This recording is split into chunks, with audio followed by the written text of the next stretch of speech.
बहुत समय पहले की बात है। एक छोटे से गांव में एक युवक रहता था जिसका नाम अर्जुन था। अर्जुन बहुत होशियार और मेहनती था, लेकिन भीतर से हमेशा बेचैन रहता था। उसे लगता था कि दुनिया में कुछ ऐसा है जो उसे अब तक नहीं मिला, सच्चा सुख। उसने बहुत पैसा कमाया, यश और प्रतिष्ठा पाई, लेकिन दिल को सुकून नहीं मिला। एक दिन उसने सुना कि एक महान संत हैं, गौतम बुद्ध, जो ज्ञान की बातें करते हैं और लोगों को दुखों से मुक्त करते हैं। अर्जुन ने निश्चय किया कि वह बुद्ध से मिलकर अपने सवालों के जवाब पाएगा।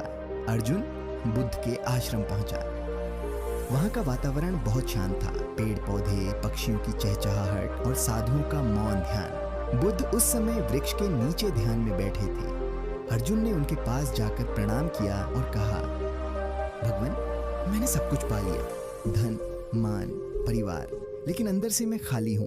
मुझे बताइए, असली सुख क्या है? बुद्ध ने उसकी ओर देखा, मुस्कुराए और बोले, अर्जुन, असली सुख बाहर नहीं, अंदर होता है।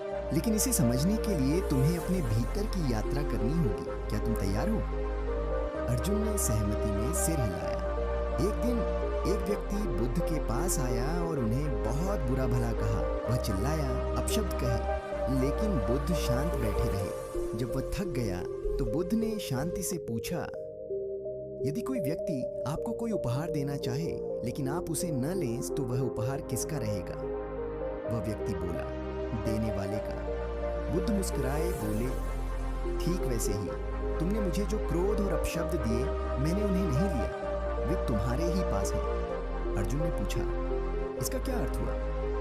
बुद्ध बोले, क्रोध का उत्तर क्रोध नहीं, मौन होता है। जो व्यक्ति क्रोध के वश में नहीं आता, वही सच्चा विजेता है। दूसरी कहानी, अहंकार का अंत। एक बार एक राजा बुद्ध से मिलने आया और बोला, मैं बहुत महान हूँ, पूरी दुनिया मुझे जानती है, आप मेरे लिए क्या कहेंगे?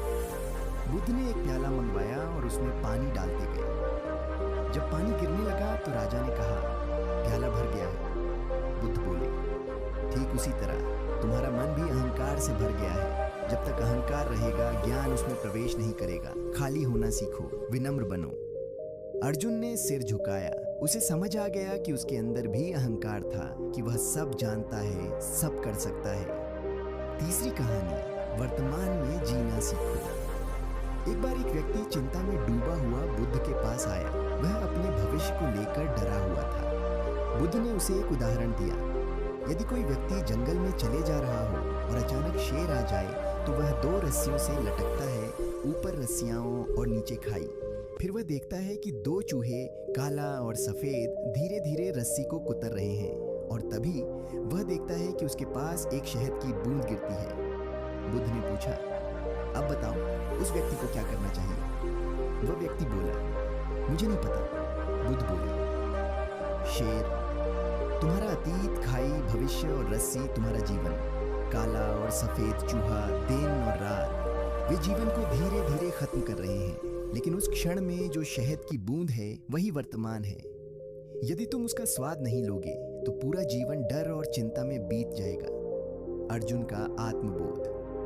तीनों कहानियां सुनने के बाद अर्जुन की आंखों में आंसू आ गए। उसने महसूस किया कि वह हमेशा या तो अपने अतीत की गलतियों में उलझा रहा या भविष्य की चिंता करता रहा, और वर्तमान को कभी जिया ही नहीं। बुद्ध ने कहा, तुम्हें न कहीं जाना है, न कुछ पाना है, बस स्वयं को जानो, वही सबसे बड़ा सुख है। अर्जुन ने कुछ समय आश्रम में ध्यान और साधना में बिताया, और जब वह लौटा तो एक बदला हुआ इंसान था, शांत, संतुलित और भीतर से सुखी। सच्चा सुख बाहरी चीजों में नहीं, बल्कि खुद को समझने, वर्तमान में जीने और दूसरों के प्रति करुणा रखने में है। बुद्ध की ये 3 शिक्षाएं आज भी उतनी ही उपयोगी हैं जितनी हजारों साल पहले थीं।